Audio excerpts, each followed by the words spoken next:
नमस्कार, जय हिंद, वंदे मातरम सभी प्रिय विद्यार्थियों को। आशा और उम्मीद करता हूँ कि आप सभी बहुत ही मस्त और ज़बरदस्त होंगे, तैयारी में व्यस्त होंगे। तो प्रिय विद्यार्थी, आज हम बात करेंगे वैसे सारे क्वेश्चंस की सब्जेक्टिव में फॉर्म में जो कि 2025 के एग्ज़ाम में आने के लिए के प्रबल संभावनाएं बनते हैं। वो सारे एग्ज़ाम के लिए मोस्ट इम्पोर्टेंट हो सकते हैं और टेस्ट जो होने वाले हैं आगे अगले तारीख में, मानी कि कुछ दिन में टेस्ट होने वाले हैं। तो उसके लिए कुछ सेलेक्टेड क्वेश्चंस हैं जो कि यहीं से आते हैं और यहीं से दिए जाएंगे और बोर्ड में भी यहाँ से आने की प्रबल संभावना है। तो इन सारे क्वेश्चनों को जो है पूरा कंप्लीट याद कर लेना है। तो चलिए उससे पहले हम बात कर लेते हैं आज की मोटिवेशन लाइन की। तो हम बात कर लेते हैं कि शेर खुद अपनी ताकत से राजा कहलाता है। शेर खुद अपनी ताकत से राजा कहलाता है। जंगल में चुनाव नहीं होता है। ठीक उसी प्रकार प्रिय विद्यार्थी, आप सभी को वही करना है, खुद अपने दम पर और जितना दम हो सके बनाओ और ज़्यादा से ज़्यादा अपने याददाश्त को और भी ज़्यादा मजबूत बनाओ ताकि ज़्यादा से ज़्यादा एग्ज़ाम में मार्क्स उठा सकें। तो चलिए हम बात करते हैं आज की क्वेश्चंस की। तो आज का हमारा पहला सवाल है, यानी कि ज्योग्राफी की बात करें, 10th क्लास की बात करें तो संसाधन कई बार पूछे गए हैं और आगे भी पूछे जाएंगे। ये नहीं कि इसको इग्नोर कर देना है कि संसाधन है तो बार बार हमें याद भी है, तो इस एक बार रिवीजन जरूर करना है जो भी क्वेश्चंस है। अब बात करें संसाधन को परिभाषित करें, इसमें इसी क्वेश्चन आ सकते हैं, संसाधन से आप क्या समझते हैं, संसाधन किसे कहते हैं, संसाधन क्या है, इस तरह के क्वेश्चन पूछे जाते हैं, ध्यान में रखने हैं। अब बात करते हैं सामान्य तौर पर मानवीय उपयोग में आने वाली सभी वस्तुएं संसाधन कहलाती है। यानी कि ऐसे संसाधन उसे कहते हैं जो प्राकृतिक स्रोत से प्राप्त होते हैं, जो मानवीय आवश्यकताओं यानी कि ज़रूरतों को पूरा करते हैं, उसे संसाधन कहते हैं। जैसे कि भूमि, मृदा, जल, वायु, खनिज, जीव, प्रकाश इत्यादि, ये सारे के सारे क्या कहते हैं, संसाधन कहलाते हैं। अब वहीं बात कर लेते हैं कि वर्तमान में क्या है, वर्तमान परिवेश में सेवाओं को भी संसाधन माना गया है। जैसे कि गायक होता है, कवि, चित्रकार इत्यादि सब, ये सारे के सारे भी संसाधन कहलाते हैं। अब बात करते हैं नेक्स्ट की। तो अब हम बात कर लेते हैं कि संभावी एवं संचित कोश संसाधन में क्या अंतर है, यानी कि अंतर स्पष्ट करें। ये क्वेश्चन है और इस तरह के खाका आपको बना लेने हैं, तैयार कर लेते हैं और इसमें लिखना है सबसे पहले कि संभावी एवं संचित कोश संसाधन निम्नलिखित अंतर है। इस तरह इस लाइन में लिख देने हैं, तब जाके इस तरह खाका बना के लिख देना है संभावी संसाधन और संचित कोश संसाधन।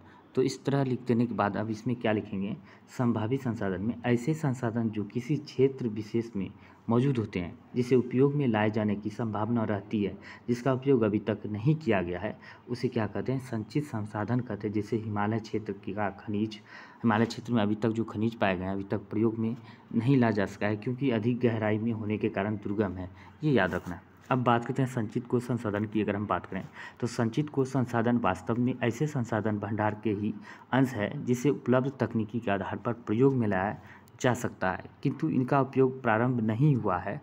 जैसे नदी का जल भविष्य में जल विद्युत के रूप में उपयोग हो सकता है। ये सारे के सारे संसाधन हैं, ध्यान रखने हैं। अब बात करते हैं नेक्स्ट क्वेश्चन की। ये सारे के सारे क्वेश्चन जितने भी हैं हमारे द्वारा पढ़ाए गए हैं।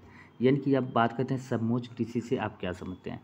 समोच्च कृषि आता है, एक झूमी कृषि आता है। झूमी कृषि के बारे में आप सभी को पता है, पहाड़ी ढलान पर जनजाति यानी आदिवासियों के द्वारा जंगल को कटाई करके प्रत्येक 2 साल के लिए, माने कि 2 वर्ष साल के लिए जो किए जाते हैं खेती पहाड़ी ढलानों पर, उसे क्या कहते हैं, झूमी कृषि कहते हैं। उसके बाद वो जनजाति लोग क्या कहते हैं, 2 साल के बाद वो जगह बदल लेते हैं। इस तरह याद रखते हैं। उसी प्रकार हम बात करते हैं समोच्च कृषि क्या होता है। समोच्च कृषि से उसे कहते हैं जिसमें जुताई के द्वारा की जाने वाली कृषि है, यानी कि समोच्च जुताई के द्वारा की जाने वाली कृषि, खासकर पहाड़ी क्षेत्रों में जहाँ बरसात जल से तीव्र ढाल, जैसे कि यहाँ पे पहाड़ है, इस तरह के पहाड़ बना हुआ है, यहाँ से पानी निकलता है, तीव्र ढाल की तरह निकल रहा है, उसी तरह यहाँ कहता है खास करके क्षेत्र जहाँ वर्षा जल तीव्र से ढाल पर बह जाती है, जहाँ ढाल है तीव्र से बह जाती है और अपने साथ उपजाऊ मिट्टी को भी बहाकर ले जाती है। तो इसे रोकने के लिए क्या की जाती है, समोच्च कृषि की जाती है। इसी को क्या कहते हैं, समोच्च कृषि कहते हैं। इससे वर्षा जल उपजाऊ मिट्टी को यानी कि मिट्टी को बहाने नहीं पाती है, यानी कि बहा नहीं पाती है और खेत में नमी भी बनी रहती है। इसी प्रकार यानी कि समझ में आया कि पहाड़ इस तरह का पहाड़ बना हुआ है, यहाँ से तीव्र ढाल होते हैं। समोच्च कृषि वहाँ की जाती है पहाड़ी ढलान पर, जो कि वर्षा जब पड़ते हैं तो इसके साथ साथ मिट्टी और इसके साथ नमी भी बहा कर ले जाती है। इसी प्रकार क्या इसी को रोकने के लिए जो है समोच्च कृषि की जाती है, ताकि मिट्टी भी बहा कर नहीं ले जा पाए और खेत में नमी भी बनी रहे। अब बात करते हैं अगले क्वेश्चन की। अगर हम बात करें फसल चक्रण की बात करें, फसल चक्रण मृदा संरक्षण में किस प्रकार सहायक होते हैं? तो फसल चक्रण क्या होता है? फसल चक्रण का अर्थ होता है प्रत्येक वर्ष फसलों को अदल बदल, यानी कि एक ही खेत में क्या होता है, ऐसे लिखना है ये कि इसमें कुछ लिखा हुआ है इसको छोड़ देना। अभी अब हम अपने मौखिक तौर पे बात करते हैं। फसल चक्रण उसे कहते हैं एक ही खेत में जो है फसल अदल बदल, यानी कि बदल बदल कर लगाना यानी कि बोया जाता है, ताकि खेतों की नमी और उर्वरा शक्ति बनी रहे। इसी को क्या कहते हैं? फसल चक्रण कहते हैं। ठीक है। और दलहन फसल क्या होता है? कभी कभी गांव में देखते हैं कि बहुत ज़्यादा कि गेहूं के फसल में के बीच में क्या होता है, चना का भी लगा देते हैं, गेहूं और चना भी लगा दिया, बीच में सरसों भी बो देता है, चिकना भी दे देता है।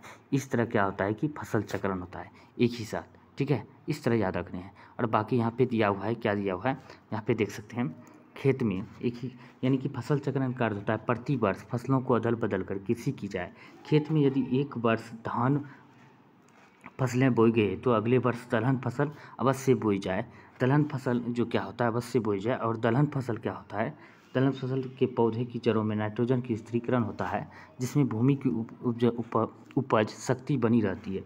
इसी प्रकार कपास और तेलहन की खेती भी बारी बारी से करने से मृदा संरक्षण में सहायता मिलती है।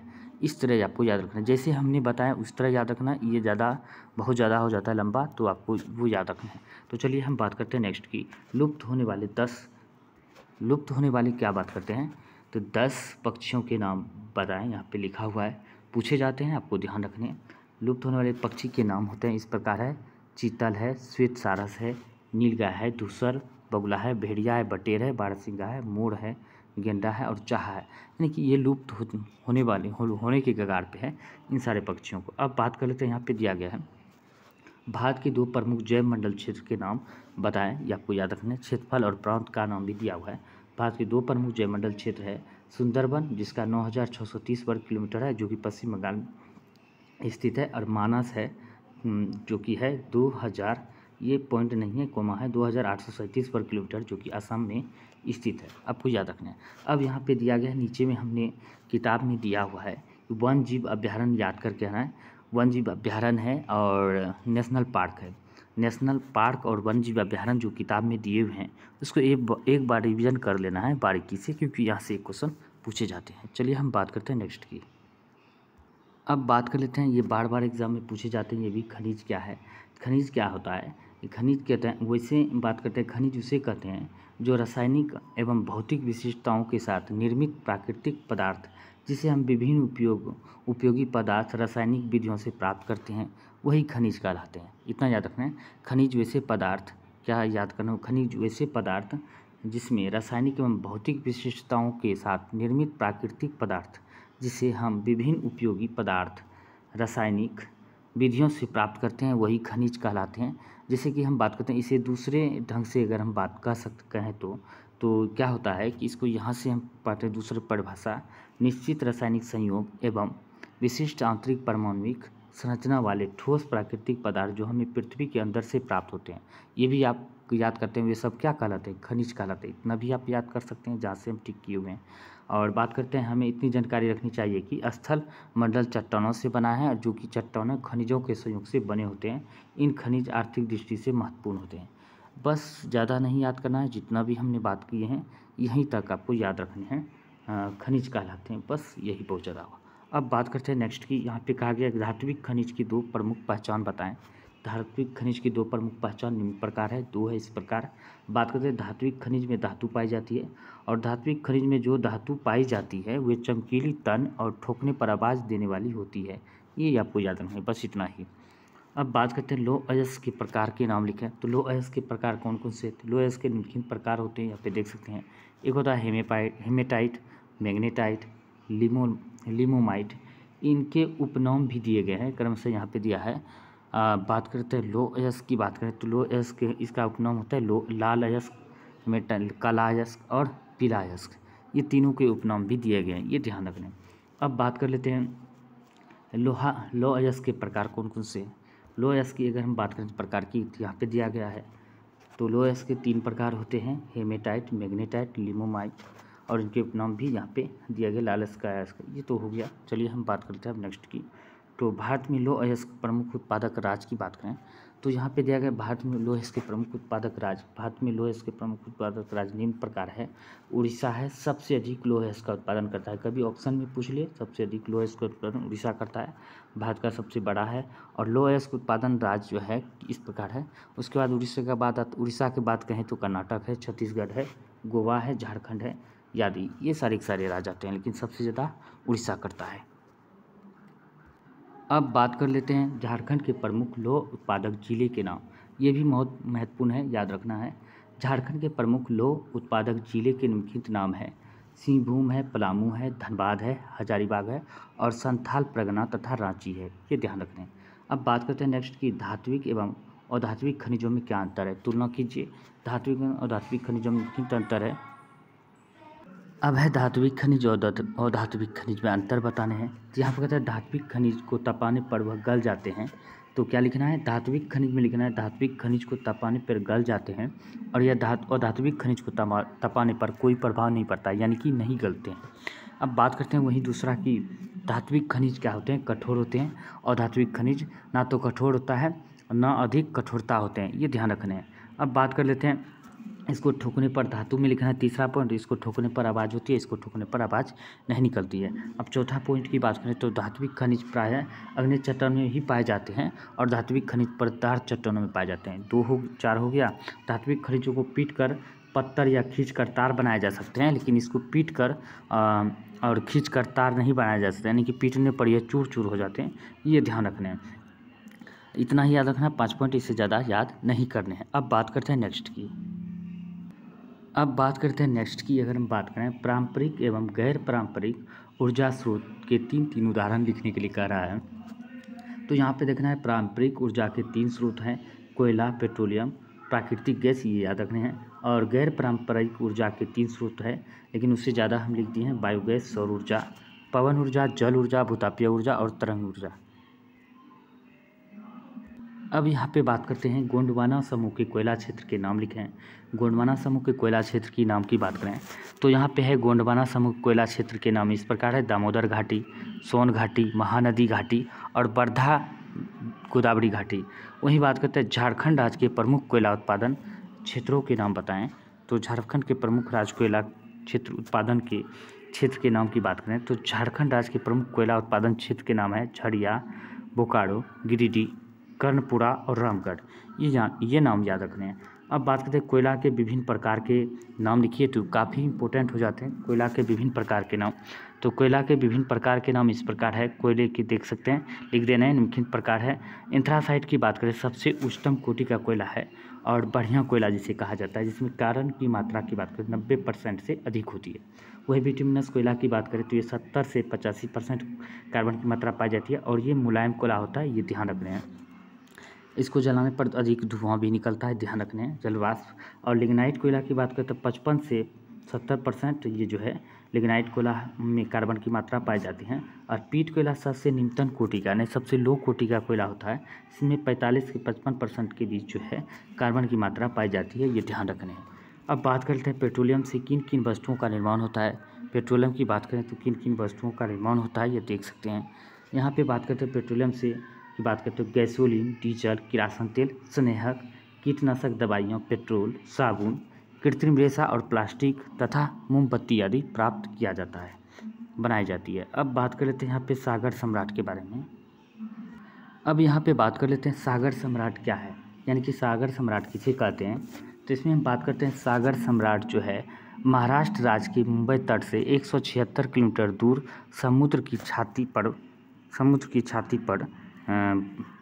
पर बना एक मंच है, यानी कि मचान है। इसी को आधार बनाकर वैज्ञानिक और इंजीनियर पाइप धंसाकर पेट्रोलियम निकालते हैं। आधार बनाकर पाइप धंसाकर पेट्रोलियम निकालते हैं। निकला हुआ कच्चा पेट्रोलियम पाइपों के सहारे स्थल पर पहुंचाकर सफाई होती है और इसके विभिन्न उत्पाद प्राप्त किए जाते हैं। इस तरह ही सागर सम्राट कहते हैं। और बात करते हैं किन्हीं 4 तेल शोधक कारखानों के नाम बताएं भारत के। तो किन्हीं 4 तेल शोधक कारखानों के नाम इस प्रकार है। तो डिगबोई है जो असम में भारत का पहला, जो कि डिगबोई में पहली बार असम में तेल खोदा गया था। ये सबसे पुराना और पहला तेल क्षेत्र है। डिगबोई असम में है। तारापुर है बरौनी है बिहार में, अंकलेश्वर गुजरात में, तारापुर कहाँ पे, महाराष्ट्र में। ये ध्यान रख रहे हैं। अब बात करते हैं नेक्स्ट की। अब बात कर लेते हैं कि जल विद्युत उत्पादन के कौन कौन से प्रमुख कारक है। जल विद्युत उत्पादन के प्रमुख कारक निम्नलिखित है। पहला है सदाबहनी नदी, ये आपको याद रखना है। प्रचुर जल राशि, नदी मार्ग की ढाल, यानी कि सदा बहने वाली नदी होनी चाहिए। प्रचुर जल की, इसमें जल की मात्रा अधिक होनी चाहिए, दूसरा पॉइंट हो गया। तीसरा नदी मार्ग ढाल होना चाहिए, नदी का मार्ग इसे ढालूनुमा होना चाहिए, ये ध्यान रखना है, तीसरा पॉइंट। और चौथा पॉइंट की बात करें, नदी तीव्र वेग का होना चाहिए, नदी की जो है वेग तीव्र होना चाहिए। और उसके बाद पाँचवा पॉइंट है प्राकृतिक जल प्राप्त, यानी कि प्राकृतिक से जल की प्राप्ति होना चाहिए। ये 5 पॉइंट आपको याद रखने क्या क्या हमने बोले। तो पहला नदी सदाबहनी, नदी जो है सदा बहने वाली नदी होनी चाहिए। दूसरा जल की प्रचुर मात्रा होना चाहिए। तीसरा की बात करें तो नदी मार्ग ढाल, नदी की मार्ग जो है वो ढालूनुमा होना चाहिए। तीसरा नदी का वेग तीव्र होना चाहिए। और पाँचवा की प्राकृतिक जल प्राप्त हो, यानी कि प्राकृतिक स्रोत से जल की प्राप्ति हो। ये पॉइंट याद रखने हैं। अब बात करते हैं नेक्स्ट की। अब बात कर लेते हैं हम हमारे देश की सबसे प्रमुख रोपण फसल कौन कौन सी है। प्रमुख रोपण फसल की बात करें तो चाय है, रोपाई जाती है, कॉफ़ी है, रबर है, गन्ना है, केला, ये सारे के सारे रोपण फसल है। आपको याद रखने 4 से 5, इससे ज़्यादा नहीं पूछे जाते हैं। अब बात करते हैं नकदी फसल और रोपण फसल में क्या अंतर है।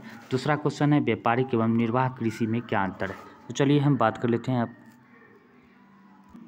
अब बात कर लेते हैं हम कि नकदी फसल और रोपण फसल में क्या अंतर है। नकदी फसल रोपण फसल की बात करें तो नकदी फसल और रोपण फसल में अंतर, नकदी फसल उस फसल को कहते हैं, बस इतना याद रखना है कि यहाँ से लिखना है कि नकदी फसल उस फसल को कहते हैं जिसे तुरंत बेचकर नगद रुपया प्राप्त कर लिया जा सके, उसे नकदी फसल कहते हैं। जैसे गन्ना, आलू, जूट, इतना ही याद रखना है।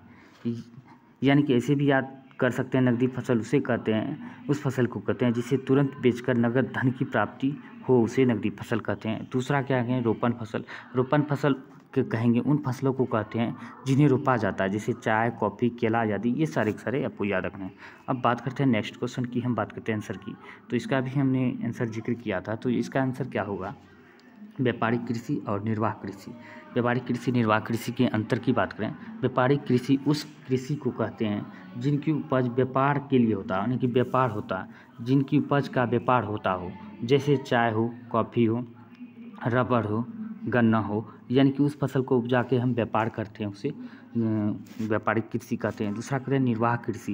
व्यापारिक कृषि तथा निर्वाह कृषि में अंतर इस प्रकार है कि निर्वाह कृषि, ऐसे याद रखना है, इसमें इसको कैसे लिखना है, इसको लिखना निर्वाह कृषि उसे कहते हैं जिसकी उपज से जीवन निर्वाह होता है, यानी कि जीवन निर्वाह करते हैं, उसे निर्वाह कृषि कहते हैं। जैसे चावल, गेहूँ, मकई, ये सारे के सारे हम उपयोग करते हैं खाने के लिए, जीवन निर्वाह करने के लिए, इसीलिए निर्वाह कृषि कहते हैं। अब बात करते हैं नेक्स्ट की।